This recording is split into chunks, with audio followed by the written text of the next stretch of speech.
Hello, everyone. Welcome to Deep Sight.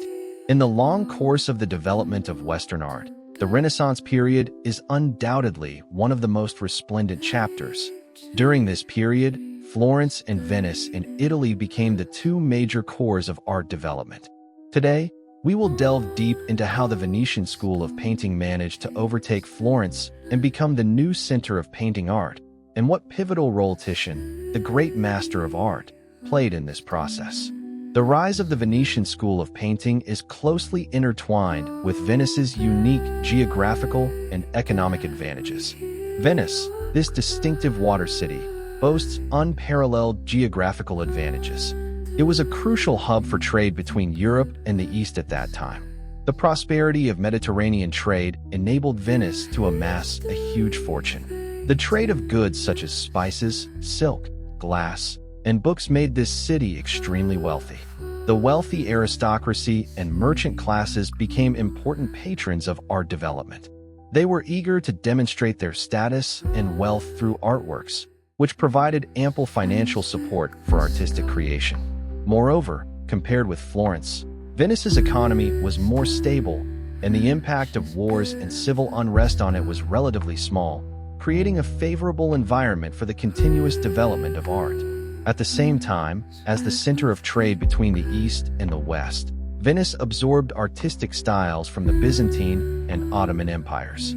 This cross-cultural exchange and integration made the Venetian School of Painting pay more attention to the use of decoration and color in artistic expression, forming a sharp contrast with the rational composition style of the Florentine School of Painting. In the 15th century, the Florentine School of Painting was in its heyday. Masters like Masaccio, Botticelli, Leonardo da Vinci, and Michelangelo emerged one after another. They emphasized the precision of anatomy. For example, Leonardo da Vinci conducted in-depth research on anatomy and applied it to his paintings. Perspective was also continuously developed under the impetus of figures like Brunelleschi and Uccello. Michelangelo's sketches with a strong sculptural feel had a profound influence.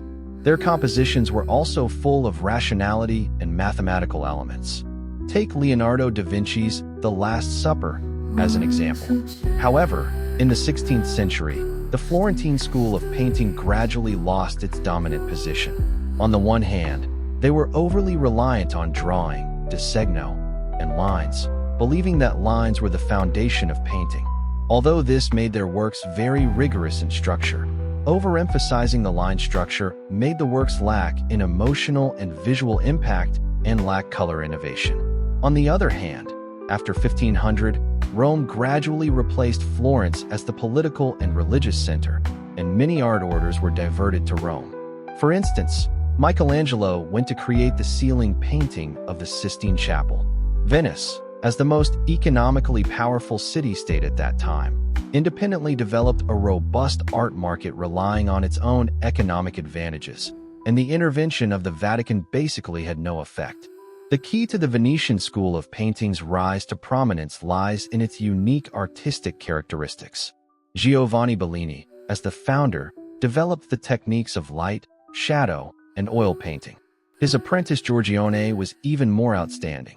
At a young age, he had already created a mysterious and soft style, especially emphasizing the atmosphere. Then Titian, the most talented apprentice, became the leader of the Venetian School of Painting, the greatest Venetian painter, and pioneered a free and unrestrained style of color use. Later, Veronese and Tintoretto also became representatives of the late Venetian School of Painting. Titian was born in 1488 into a noble family in the Cadore region of the Venetian Republic of Italy, and his family was well off. He showed a strong interest in painting from an early age. At around the age of 10, he was sent to Venice to study painting and successively entered Giovanni Bellini's studio. Bellini, the founder of the Venetian School of Painting, was proficient in oil painting and light and shadow effects, which had a profound impact on Titian's artistic development. When Titian entered the studio to learn painting, his senior fellow apprentice Giorgione was already renowned. He and Giorgione were the two most important painters during the Venetian Renaissance, and their relationship was very special. When Titian was young, He studied in Giovanni Bellini's studio and worshipped his senior fellow apprentice deeply. His painting ability was greatly influenced by Giorgione. Giorgione was about 10 years older than Titian and was a reformer of the Venetian School of painting. He developed soft colors, a poetic atmosphere, and delicate light and shadow transitions, which were highly innovative.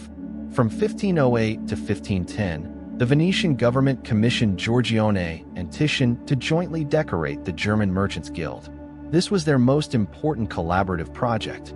Giorgione was responsible for the design, and Titian assisted in the painting. Their styles blended with each other in this cooperation, making it difficult for later generations to distinguish which parts were completed by whom. Unfortunately, in 1510, Giorgione died of the plague at the age of just over 30. After Giorgione's death, some of the unfinished paintings were completed by Titian, which also led to frequent disputes among later generations when distinguishing their works. After Bellini's death in 1516, Titian, who was 28 years old, was appointed as the official painter by the Venetian government, marking his status as one of the most important artists of the city-state. From then on, he received a large number of commissions from Venetian churches, the government, and the aristocracy, and began to create religious paintings, altar paintings, and noble portraits. During this period, his use of color became even richer. He created a three-dimensional effect through light, shadow, and color, completely getting rid of the Florentine School of painting's dependence on drawing. His paintings were full of vitality and had a stronger emotional expressiveness, making him the true leader of the Venetian School of painting. Representative works of this period include The Assumption of the Virgin, which established his status as the leading painter in Venice with its stunning colors and composition, and Flora, which demonstrated Titian's unique understanding of female beauty and influenced the style of nude paintings in later generations. The styles of Titian and Giorgione have both similarities and obvious differences. The similarities lie in that they both used soft colors and light and shadow transitions to create a poetic painting atmosphere, making the figures blend harmoniously with nature. They also both made innovations in oil painting techniques. Giorgione was the first to use the Colorito color technique, and Titian inherited and carried it forward. They both liked to depict informal mythological and fable themes. The main differences are that Giorgione's colors were soft, dreamy, and the tones were unified. The figures were static, contemplative, and mysterious. The background placed more emphasis on the poetic natural environment and atmosphere, and the themes were full of metaphors, emphasizing sensibility. Titian's colors were more vivid, with strong contrasts, and full of drama. The figures' movements were more dynamic and had a stronger emotional expressiveness. The background still had a poetic quality, but paid more attention to narrativity and emotional conflicts. The themes combined sensibility and passion and had more dramatic tension. When comparing their key works, in Giorgione's The Sleeping Venus, Venus is sleeping peacefully. The whole picture is serene and beautiful, with a soft color transition, and the figure and nature are highly integrated, giving a dreamy feeling. In Titian's Venus of Urbino, the figure is more proactive, looking directly at the viewer, full of humanistic spirit. The background is no longer a natural landscape, but a magnificent palace environment, reflecting that Titian was more inclined towards drama, a sense of reality, and the symbol of power. Giorgione's Venus is mysterious, distant, and detached, while Titian's Venus is sensual, realistic, and full of humanity, which is a manifestation of Titian gradually surpassing Giorgione. In addition, due to the similarity of their styles, works such as the Pastoral Concert and the Adoration of the Magi have long been the subject of disputes over attribution. The Pastoral Concert depicts two noblemen and two nude women playing music in the field. The traditional view is that it is a work by Giorgione, but in recent years, some scholars believe that it is more likely to be an early work of Titian because the colors are stronger and the figures are more dynamic. The Adoration of the Magi was once considered a work by Giorgione, but later analysis shows that it may be an early work of Titian because Titian's colors are richer than Giorgione's, and the use of color in this work is closer to Titian's mature style. The key turning point in the transfer of the central position of Florentine art occurred in 1506, when Leonardo da Vinci left Florence and went to Milan in France, which was a considerable loss to the Florentine School of painting. At the beginning of the 16th century, Charles V of the Holy Roman Empire and François I of the Kingdom of France began to compete for hegemony in Italy. Pope Clement VII of Rome tried to maintain a balance between the two major forces, but ultimately sided with France, which greatly angered Charles V. In 1519, Charles V became the Holy Roman Emperor. Charles V was the peak figure of the House of Habsburg, ruling over Spain, the Holy Roman Empire, Austria, the Netherlands, southern Italy, and American colonies, almost surrounding the Kingdom of France. On April 6, 1520, Raphael, the peak figure of the Roman school of painting, died in his luxurious residence in Rome at the age of 37. His death is considered one of the important symbols of the end of the High Renaissance. He was buried in the Pantheon in Rome, and the tombstone was engraved with an inscription written by a friend. Al hic est Raphael, timuit quos sospite Vinci, rerum magna parens et morieni mori. Meaning, here lies Raphael, whom nature feared to be outdone while he lived, and to die when he died. At this time, King Francis I of France was worried about Charles V's expansion and tried to prevent him from controlling Italy.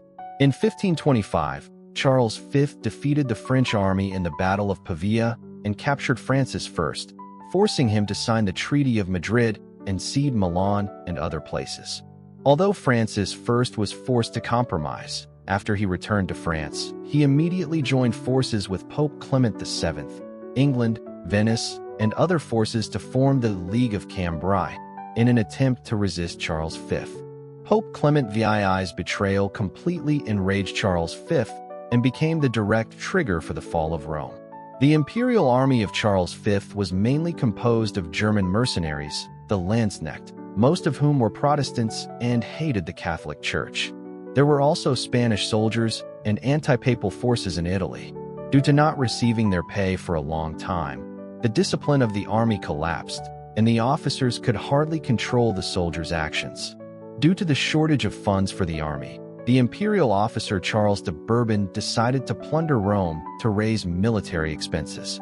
On May 6, 1527, Rome was brutally sacked. The imperial army breached the city walls of Rome.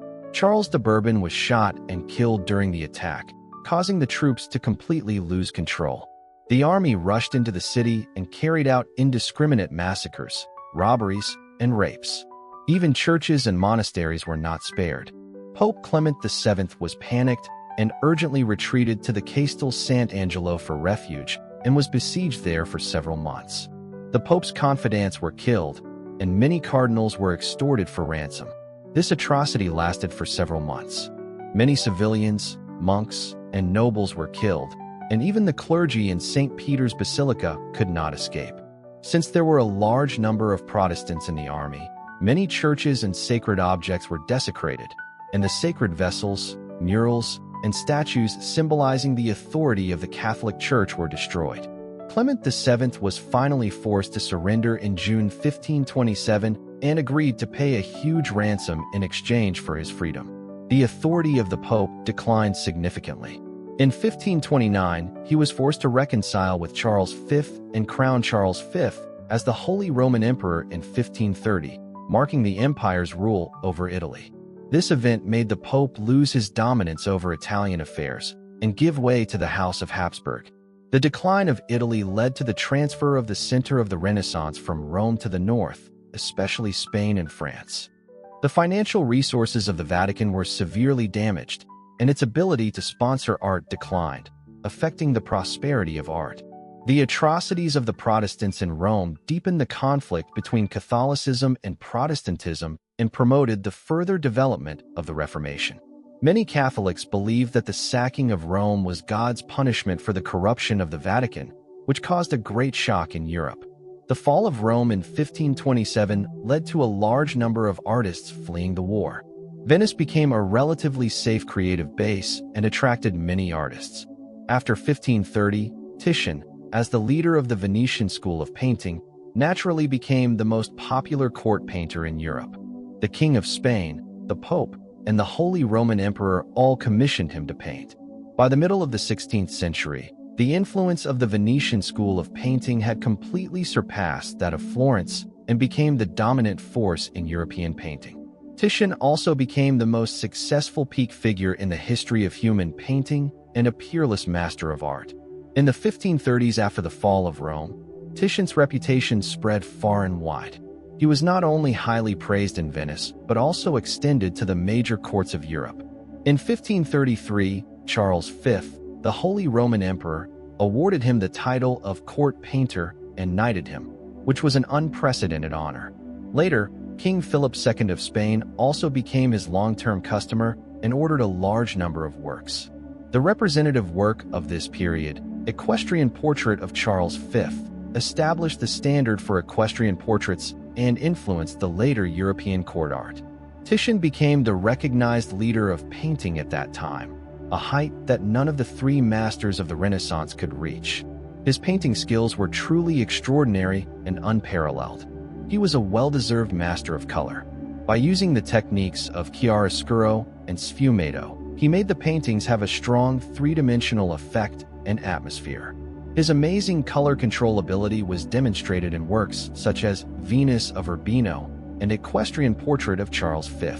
In terms of innovation in brushstrokes, in his later years, he used loose brushstrokes to create works with more dynamics and emotional depth and was considered a pioneer of Baroque and even Impressionist painting techniques. He also developed the Venetian School of painting's glazing technique. By superimposing multiple layers of transparent colors, he created rich light and shadow effects. Compared with other masters of the Renaissance, Leonardo da Vinci's painting techniques were extremely meticulous. He was proficient in anatomy and perspective and created the sfumato technique. His representative works, such as the Mona Lisa and the Last Supper, were unrivaled in terms of precision and mystery due to his research in science and anatomy. Although Michelangelo was renowned for his sculptures, his paintings, such as the ceiling painting of the Sistine Chapel, demonstrated excellent anatomical and dynamic composition abilities and were the pinnacle in the field of mural painting. Raphael was known as the representative of elegance and harmony. His works, such as the School of Athens, demonstrated extremely high abilities in spatial organization and the arrangement of figures' movements. His style was soft, and the figures were idealized, representing the most perfect style of the Renaissance. It can be said that Titian was the most outstanding painter in terms of color application during the Renaissance, influencing later art movements such as Baroque, Romanticism, and even Impressionism. He was unique in oil painting techniques. However, when it comes to anatomical precision, perspective, and the idealization of figures, Leonardo da Vinci, Michelangelo, and Raphael may have had the upper hand in their respective fields. Therefore, Titian was one of the peaks of Renaissance painting techniques, especially unrivaled in terms of color and brushstrokes. But if we want to discuss who was the most comprehensive or absolutely the best, it depends on the specific criteria. So, if we want to accurately define the top masters of the Renaissance, it would be more appropriate to describe them as the four great kings of the Renaissance, rather than just the three masters of the Renaissance. The greatest feature of the Venetian School of painting was its emphasis on color, Colorito, and the downplaying of lines. They adhered to the concept of color first, paying attention to color layers and light and shadow changes, making the paintings full of emotion and atmosphere, which was completely different from the Florentine School of painting's concept of drawing first. Titian was particularly good at using vivid colors such as red, blue, and gold, making the paintings full of passion and vitality. In terms of oil painting techniques, Venetian painters used a more moist oil painting technique, making the color layers richer and the paintings more vivid. The tempera, mainly used by Florentine painters, on the other hand, was more difficult to express light and shadow transitions. Compared with the dynamic and unrestrained style of the Venetian School of painting, it seemed too solemn and dim. In terms of themes, Florentine art was greatly influenced by the church and mostly had religious themes. The Venetian art market was more liberal, and the painting themes were more secular, private, and even somewhat erotic. For example, Titian's Venus of Urbino was a secular noble portrait. Although the nude woman depicted was nominally Venus, her provocative eyes revealed a real-life courtesan. Equally stunning was his senior fellow apprentice Giorgione's The Sleeping Venus, which showed the soft beauty of women and was full of secular charm. These two paintings were the treasures handed down from the Venetian school of painting. The postures of Venus depicted by the two were identical, but they showed completely different styles. They can be said to be masterpieces in the glorious history. In addition, the works of the Venetian school of painting usually had charming light and shadow effects and a unique atmosphere. Titian's The Assumption of the Virgin and Giorgione's The Tempest both demonstrated new art expression methods. The biggest difference between Titian and other masters was that not only did Titian have extraordinary artistic achievements, but his private life was also absolutely affluent and stable among the painters of that time. He was the most successful painter in Venice's commercial field in the 16th century, without a doubt. He earned money from his works and also received sponsorships from the nobility, the Pope, and kings. Emperor Charles V of the Holy Roman Empire and King Philip II of Spain were both his important patrons. Charles V even knighted him in 1533, which was extremely rare among painters. He earned a considerable fortune by accepting a large number of commissions from the court and the church. In his later years, he could even set the prices of his works freely. Rich merchants in Venice and royal nobles from various European countries all vied to collect his paintings. All these combined made him the artist with the highest income in the 16th century. Titian's accumulated wealth allowed him to live a superior life. He lived in Venice for a long time and purchased a luxurious residence in the city, located in the area of the Porta di Biasio near the Grand Canal of Venice. This mansion was not only his residence, but also his studio. Many assistants and apprentices helped him complete huge paintings here. The house was close to the Grand Canal, with a superior location and a beautiful environment, and it had a garden and a spacious courtyard, reflecting his economic strength. According to the records of that time, he collected a large number of precious paintings and artworks. His beloved collections, as well as precious classical sculptures, were placed in the mansion. He married a woman named Cecilia, and their marriage was relatively stable. They had several children, and two of their sons were more well-known. Pomponio became a clergyman, but he had mediocre abilities and did not inherit his father's artistic talent. Orazio, on the other hand, inherited Titian's painting career and assisted his father in the studio. Until after Titian's death, he continued to manage the family's art business. Titian had many anecdotes in his life. Although he was mainly active in Venice, he also had close connections with the Pope of Rome. His relationship with Pope Paul III and his family was the most crucial among them. Titian once refused to go to Rome to paint for the Pope for a long time, which was extremely rare among painters. Mainly, Titian had enough strength and simply didn't care about the Pope's requests. Titian had a respected status in Venice, and his apprentices were everywhere. With such a stable career, a large studio, a mansion, and a large number of orders that could not be completed even in several years, especially being favored by nobles such as Emperor Charles V of the Holy Roman Empire and King Philip II of Spain, how much money could the Pope offer to persuade Titian himself to go to Rome? Also, as a relatively independent republic, Venice was a gathering place for various heretics and sometimes had a tense relationship with the Papal States. The artistic styles of Venice and Rome were different. The Venetian school of painting was free and unrestrained, emphasizing more on color and light and shadow, while Roman aesthetics, influenced by Michelangelo and Raphael, focused more on structure and anatomy. So why should Titian go to Rome and humble himself to adapt to the Roman painting traditions? Titian liked to accept orders freely, and painting for the Pope in Rome meant serving the Vatican for a long time, which did not conform to his habits as a freelance artist. So, in conclusion, for Titian, who was already over 50 years old and living a comfortable life in affluent Venice, there was simply no motivation for him to make the arduous journey to distant Rome to paint for the Pope. In 1545, he finally accepted Pope Paul III's invitation, and went to Rome in person, staying there for several months. It is said that this might be because of the Pope's persistent invitation, and he also hoped to secure a higher ecclesiastical position for his son. Paul III was extremely excited about meeting Titian. He highly admired Titian and considered him the greatest portraitician. He admired Titian greatly and considered him the greatest portrait painter.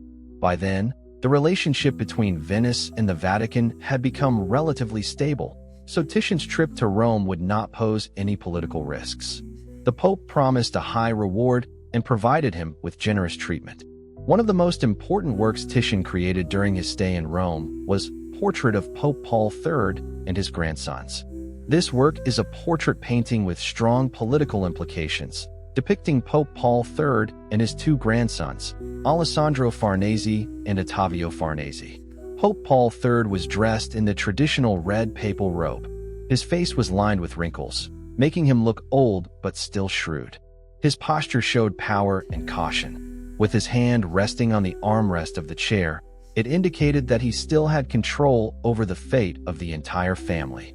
His deep eyes seemed to be assessing his grandsons, symbolizing that he still held a dominant position in the inheritance plan of the Farnese family. Alessandro Farnese, a cardinal, stood behind the Pope with a calm expression, suggesting that he would inherit the family's religious power. He gently placed his hand on the back of the Pope's chair, showing a cautious loyalty. Ottavio Farnese, a secular nobleman, was in charge of the family's secular affairs and political alliances. His posture was more agitated, as if he was trying to persuade the Pope to support his political plans, hinting at the power struggle within the family. This painting became a great work because it was not just a family portrait, but also a symbolic painting about the transfer of political power and the power struggle within the family. The positions, postures, and expressions of the three people in the painting all suggested the Pope's assessment and test of his grandsons, especially Ottavio's ambition and the Pope's hesitation. Titian discerned the characteristics of each person in a short time, which really makes us admire his profound artistic skills. And this painting also successfully predicted the future experiences of the Pope's family. A few years later, his ambitious grandson murdered his father and seized the rights and wealth of the Duchy of Parma. In 1549, the 81-year-old Pope was so angry and depressed that he died a few months after his son's death. Pope Paul III was also a very remarkable figure in history. He was also a supporter of Michelangelo's ceiling painting in the Vatican. We can make a special episode to explain his history to you. After painting for the Pope, Titian received generous rewards. He obtained financial remuneration, and after painting for the Pope, his prestige was further enhanced, consolidating his status as a court painter in Europe. However, Titian did not stay in Rome for long. After completing the main works, he returned to Venice and continued to create for the Spanish royal family and other nobles. From 1550 to 1576, some changes took place in Titian's later years. The brushstrokes of Titian's works in his later years became looser. He no longer pursued details, but used bold colors and brushstrokes to express emotions. This unique technique had a profound influence on Baroque and Impressionist painters, especially Rubens, Velázquez, and Rembrandt. In his later years, he also created a series of religious works with deep emotions, such as the Entombment of Christ. The painting style was desolate, and the mood was heavy, showing his distress and the shadow of death in his later years. In 1576, the Black Death broke out in Venice, and Titian unfortunately contracted the disease and died. However, by then, he had already lived to the age of 88, which was considered a very long life at that time. Although he had a large fortune, due to some problems in economic management in his later years, including financial disputes among family members, part of his property was redistributed after his death. His studio was inherited by his son Orazio, but Orazio also died of the plague soon in the same year after his death, resulting in the family's art business not lasting for a long time. Titian's works are extremely numerous. Scholars estimate that he created at least 300 to 400 oil paintings, and some say that the number exceeded 1,000, and a part of them still exist. Compared with other masters of the Renaissance, Leonardo da Vinci had less than 20 paintings, Michelangelo had very few independent oil paintings, and Raphael had about 100 to 150 paintings. Titian was indeed the most productive master among the top masters of the Renaissance. Of course, the reason for his high productivity was also partly due to his long life, which gave him sufficient time for creation. At the same time, he had a large studio, and his assistants could help him complete some of the work. Moreover, a continuous stream of orders from the court and the church prompted him to keep creating.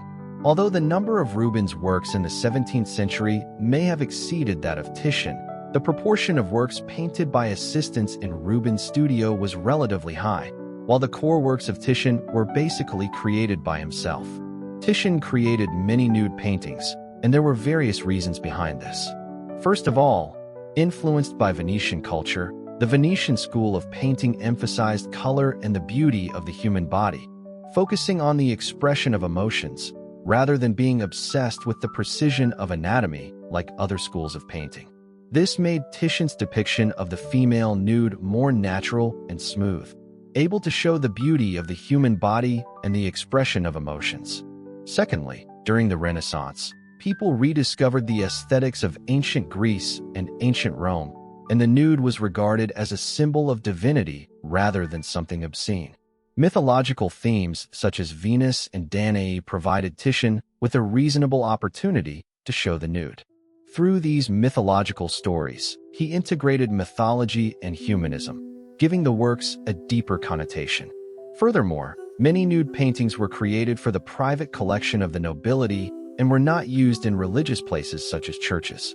This made the works more inclined to express secular beauty and meet the nobles' personalized pursuit of art. For example, Venus of Urbino was custom-made for the Duke of Urbino. The woman in the painting looked directly at the viewer, creating an intimate and private atmosphere. Finally, market demand was also an important driving force. Titian knew well the love of the wealthy nobility, kings, and collectors for such works. King Philip II of Spain was particularly fond of this type of subject matter and ordered a large number of nude mythological paintings such as Danae and Actaeon and Diana. This prompted Titian to keep creating works related to this subject.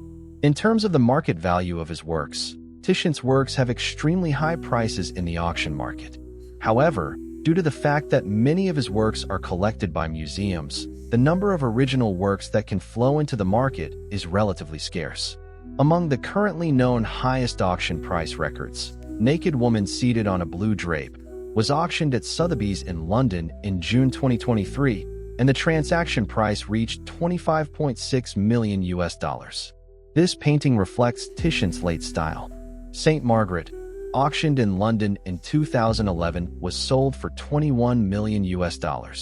Although these prices are already astonishing, for top masterpieces such as Venus of Urbino and Equestrian Portrait of Charles V, since they are currently collected by public museums, if they could enter the market for auction, the prices are extremely likely to soar to hundreds of millions of US.